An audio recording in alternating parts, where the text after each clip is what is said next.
Hello and welcome to South Asia Today, where we bring you in-depth insights into the key events shaping South Asia.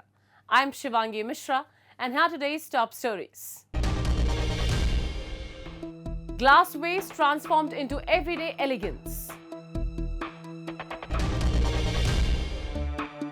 Yamaha Motors sustainable and versatile EV solutions for diverse global markets.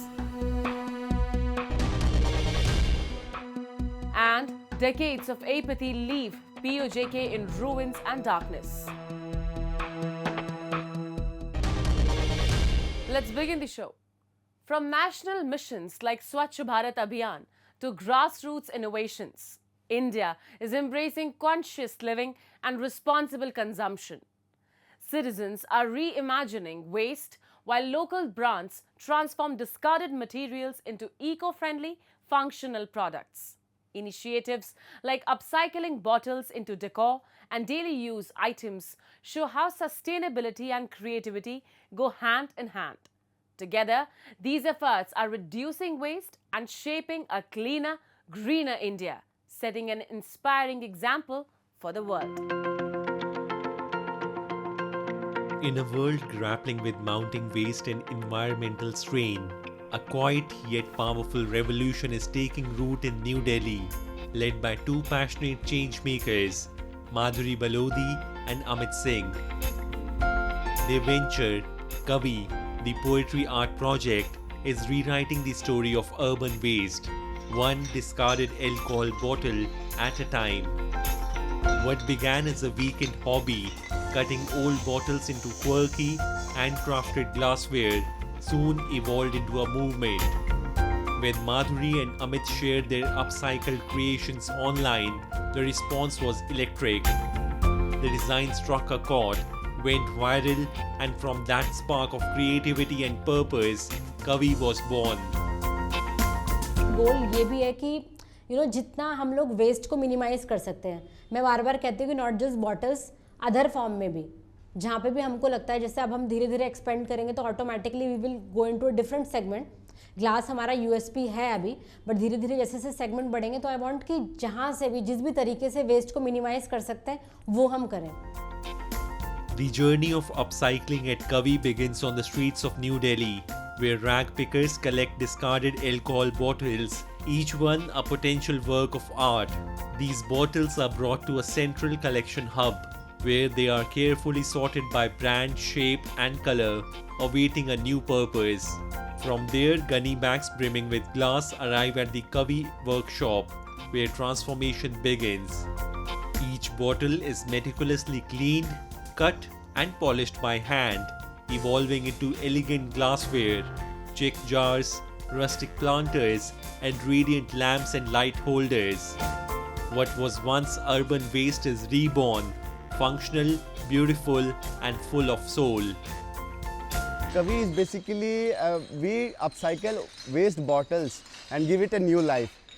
We create different products out of waste bottles like planters, platters, glasses, and we sell it through different platforms, online as well as offline, and we also sell it internationally. This initiative is a bold step towards zero waste living, proving that small mindful actions can make a big environmental impact. India's upcycling market, valued at around $600 million, is poised for strong growth. Government drives like Swachh Bharat Abhiyan and directives from the National Green Tribunal are boosting awareness and fostering a culture of sustainability. I have always been into sustainability, like a small piece of plastic even doesn't go in dustbin at my home. So reusing these bottles, and when she told me that these bottles, if thrown into garbage, they don't go, they are there.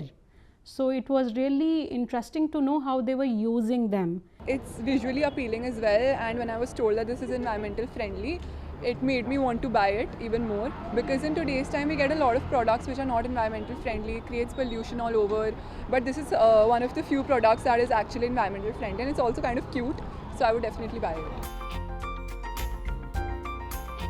With growing public awareness and mindful consumer choices, upcycled products are seamlessly integrating into modern homes and lifestyles. Kavi is just one example of a larger shift across India. A new wave of brands is embracing sustainability, offering innovative solutions that champion conscious consumption and a greener future.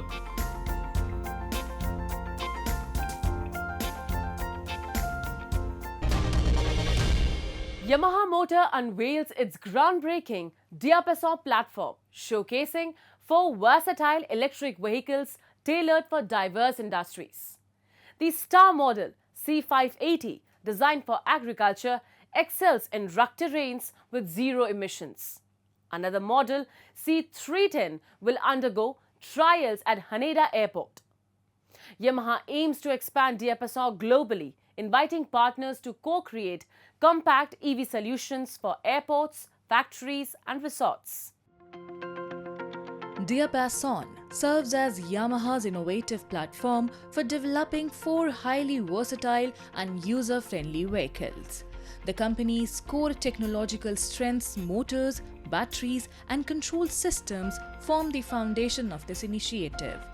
Among the showcased models, the C580 stands out for its exceptional performance in off-grid and rugged terrains powered entirely by electricity.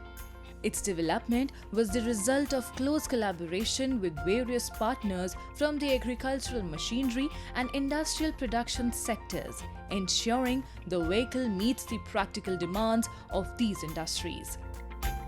まず農業ですね、農家の人を中心にですね、展開してまいりたいと思っています。その後ですね、アプリケーションいろいろたくさんつけてですね、空港内ですとか、工場内ですとか、あとはリゾート地ですね、さまざまなフィールドで使われると思ってますので、小型 EV が望まれるフィールドですね、そこにまず展開していきたいと思ってます。The C580 is especially designed for agricultural use. これは銅座と呼ばれているもので、例えば牛舎ですね。今までの銅座はですね、エンジン付きだったので牛にですねストレスがかかると。こちらですね、だいたい20キロぐらいですけれども、そういうものを運ぶものですね。簡単にすぐ少ない荷物を運んで移動したいというニーズがあるので、トレーラーまでは大げさですけど、これぐらい欲しいというニーズに応えて、こういうヒッチキャリアというのをつけてます。これスピーカーになります。外向けスピーカーでして、音楽を聴きながら農業を楽しみたいというニーズがありますんで、それに応えてですねつけております。Another vehicle, the C310, will undergo demonstration trials at Haneda Airport.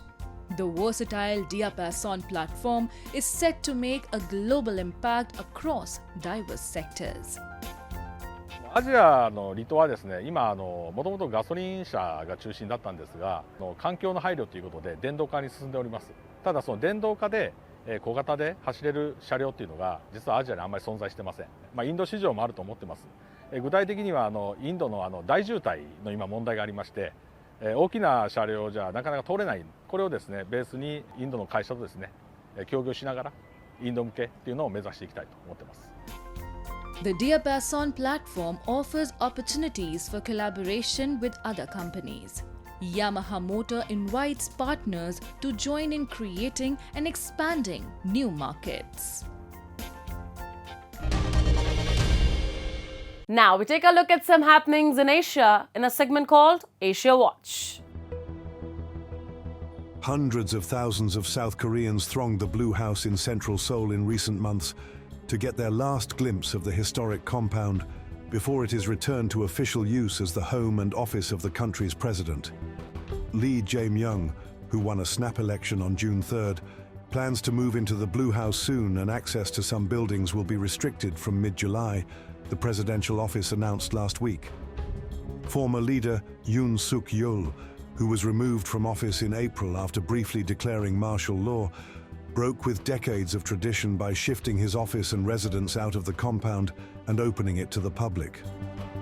Soon after taking office in 2022, Yoon moved the presidential office to a cluster of former defense ministry buildings in the south of the capital. The move whipped up a fierce debate among experts on feng shui, a practice that originated in ancient China to ensure harmony between people and their environment, after some political rivals accused Yoon of being influenced by those who said the Blue House location was inauspicious. The Blue House, or Cheongwadai in Korean, is named after the blue tiles that cover the top of the main building and is nestled in a scenic spot in front of the Bugaksan mountain. The Blue House Foundation that organizes visits said tours to see the ornate staterooms and manicured lawns were fully booked until mid-July. More than 8 million people had taken the chance to visit the Blue House by mid-June, data from the foundation showed.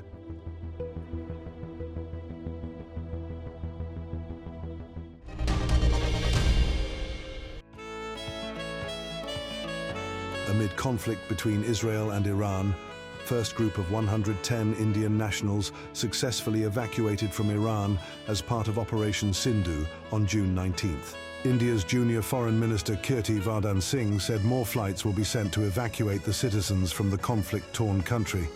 Among the evacuees was Umar, a native of Kashmir, who said he was terrified with the attacks in the country. The evacuation came as Israeli forces stepped up their bombardment of Iranian cities.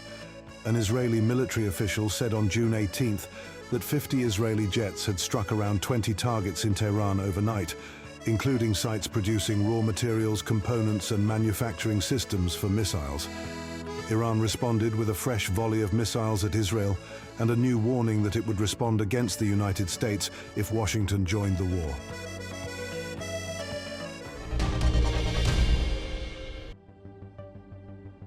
Over 5,000 kite enthusiasts from 26 countries have gathered on the Danish island of Fano this week to celebrate the 40th anniversary of the island's Kite Festival.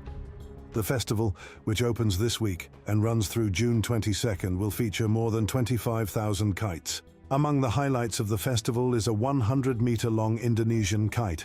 Kite flyers were already testing their creations ahead of the official opening. Known for its wide, flat beaches and consistent coastal winds, the island is considered a prime destination for kite flying. Visitors are allowed to drive on the hard-packed sand that stretches approximately 8.7 miles. Participants from across Europe, Asia, and the United States are attending the festival.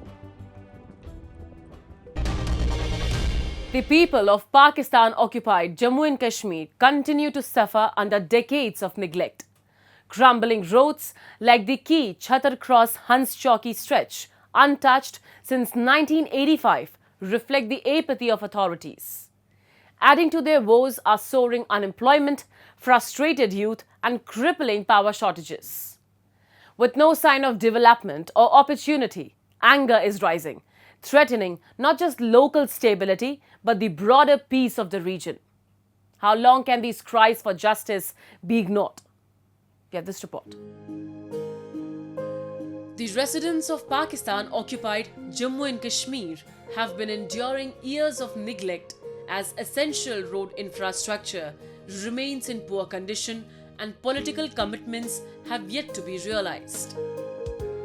The major highways in the region resemble crumbling paths riddled with potholes, inadequate maintenance, and a complete absence of governmental attention. Along the route from Chhatar Cross to Hans Chowki, what is officially recognized as the principal highway, has not undergone any development work since 1985. Locals recount that even the nearby link road, which is now receiving minor repairs, was left untouched for almost 40 years. Chhatar cross से ऊपर ये हंस चौकी तक ये जो सारा रास्ता है रोड का, ये मेन हाईवे है. नीचे वाली एक रोड रिपेयर हो रही है, वो एक लिंक है, लेकिन ये 85 से लेके आज तक इस रोड पे कोई अमल दरामद नहीं हुआ. ना हमारे किसी मिनिस्टर ने, ना किसी वजीर ने, ना किसी एमएलए ने, किसी ने भी इसकी तरफ रुझान ही नहीं किया. बस अपने वोट लिए और निकल गया. The residents here feel betrayed while politicians show up during elections promising development. The ground reality remains unchanged for decades. सर्दियों में सर यहाँ पे कोहरा जम जाता है और इस रोड में बिल्कुल जो है ट्रांसपोर्ट का कोई सिस्टम ही नहीं होता ना कोई मशीनरी है। अगर ऐसा कुछ लैंड स्लाइडिंग हो जाए, कुछ भी हो जाए रोड के मुतालिक, तो वो मजदूर या अवाम इलाका ही खुद आके उसको साइड पे करेंगे, महकमे वाले उस पे वो भी कुछ नहीं करेंगे। तो सर्दियों में तो हालात इतने ख़राब होते हैं कि सिर्फ और सिर्फ रोड की वजह से। अगर रोड पे मशीनरी अवेलेबल हो, हर वक्त उसकी वो मरम्मत की जाए, सफाई की जाए, तो वो ऐसे मसाइल का शिकार हम ना हो जैसे मसाइल का शिकार अभी हैं। From lack of basic infrastructure to complete administrative apathy, the situation in POJK paints a grim picture of neglect. Beyond the crumbling road infrastructure, the region grapples with alarming unemployment levels, leaving thousands of youth jobless and frustrated. This economic stagnation is further worsened by chronic electricity shortages, disrupting daily life and hindering industrial or agricultural progress. The lack of basic amenities and employment opportunities is fueling public resentment and raising serious questions about governance and development priorities. Unless urgent collective measures are taken, this persistent neglect may deepen instability and discontent in the region, impacting not just local livelihoods but also regional peace and security.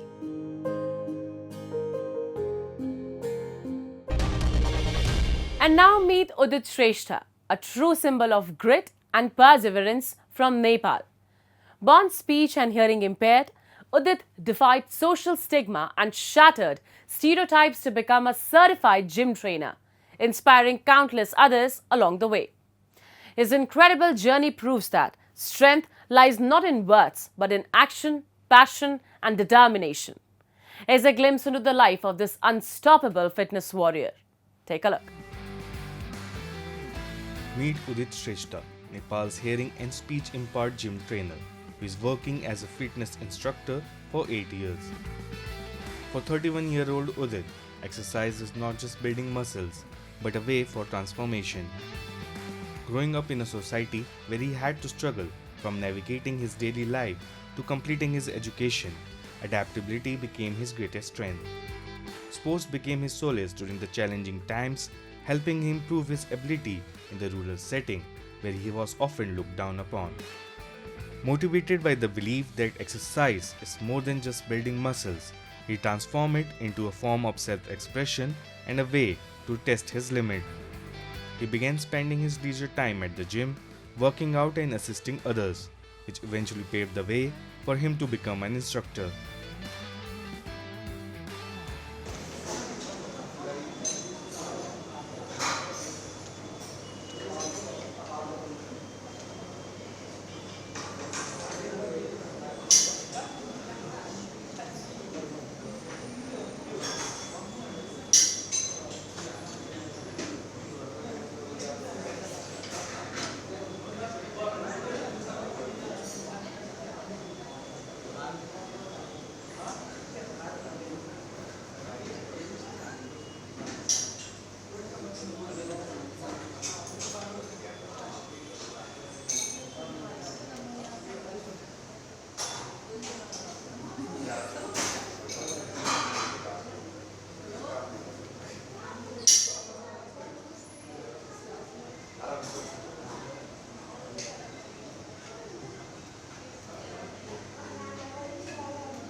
Udit faced significant hurdles growing up in a society where people with disabilities are often misunderstood and discriminated against.